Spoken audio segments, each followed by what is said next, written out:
દોસ્તો એક સરસ મજાની વાત આજે હું તમારા માટે લઈને આવ્યો છું। એક સરસ મજાનો નાનો પરિવારમાં માતા પિતા દીકરો અને દીકરી। પરિવાર ખૂબ મધ્યમ વર્ગીય, ખૂબ ગરીબ પરંતુ ઉદાર દિલ અને ખૂબ સમજુ પરિવાર। એ દીકરો દીકરી સરકારી શાળામાં ભણવા જાય અને દીકરો દીકરી પણ એમની આંખે જોતા કે મારા માતા પિતા ખૂબ મહેનત કરે છે, ખૂબ હાર્ડવર્ક કરે છે। એ દીકરો દીકરી એના માતા પિતાને ખૂબ સમજે। એમાં દીકરી મોટી અને દીકરો દીકરી કરતાં થોડો નાનો। જ્યારે એક વખત એ સ્કૂલેથી આવતા હતા ત્યારે માં એમના માટે જમવાનું બનાવીને રેડી રાખ્યું હતું, એકદમ તૈયાર જમવાનું। એમાં દીકરાના મન ભાવતું શાક, દીકરાને શાક ખૂબ ભાવ્યું। દીકરાએ ફરીથી માંગ્યું કે મમ્મી મને હજુ વધારે થોડું જમવાનું આપને। ત્યારે દીકરી જોડે જમવા બેઠી ત્યારે દીકરી એવું કહ્યું કે ભાઈ તું મારી થાળીમાંથી તું થોડું જમી લે, આ હું તને આપું। દીકરો ન સમજ્યો, દીકરો કે ના મારે તો હજુ વધારે જમવાનું જ લેવું છે, કારણ કે થાળીમાં તપેલીમાં થોડું ઓછું શાક બચ્યું હતું જેટલું માં જમી શકે। જો એ ભાઈને આપી દે તો માં શું જમે, એ દીકરીને ખબર, પણ દીકરાને કેમ સમજાવું।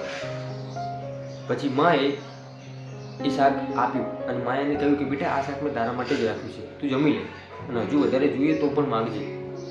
દીકરો ખૂબ પ્રેમથી પેટ ભરીને જમ્યો। માતા માટે, મમ્મી માટે કંઈ બચ્યું નહીં। દોસ્તો એ દિવસે એ રાત્રે જ્યારે શાક અને રોટલી અને બધું ભોજન દીકરો દીકરી અને એના પિતા જમી લીધું ત્યારે છેલ્લે કંઈ ન બચ્યું। એ માએ અથાણું અને રોટલી ખાઈ અને પોતે પોતાની રાત ગુજારી, પોતે સર્વાઈવ કર્યું। દોસ્તો આ વાત આમ ખૂબ ટૂંકી છે પરંતુ એનો સંદેશ ખૂબ મોટો છે।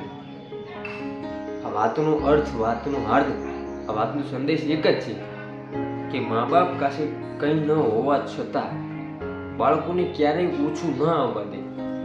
એ છે માતા પિતાનો પ્રેમ, એ છે આપણા વડીલોનો આદર ભાવ, સન્માન, પ્રેમ, બાળકો પ્રત્યેની લાગણી।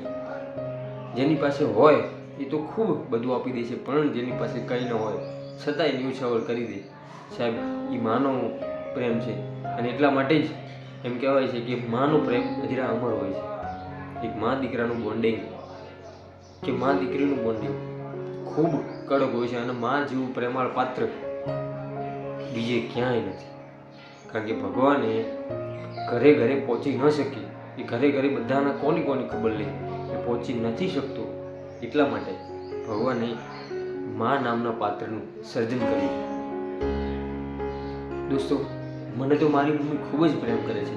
તમે તમારી મમ્મીને પ્રેમ કરતા હોય, તમારા મમ્મી તમને ખૂબ પ્રેમ કરતા હોય, તમને ખૂબ લાડ લડાવતા હોય, સાચવતા હોય તો આ વિડીયો મોકલો એવા દીકરા કે દીકરીને।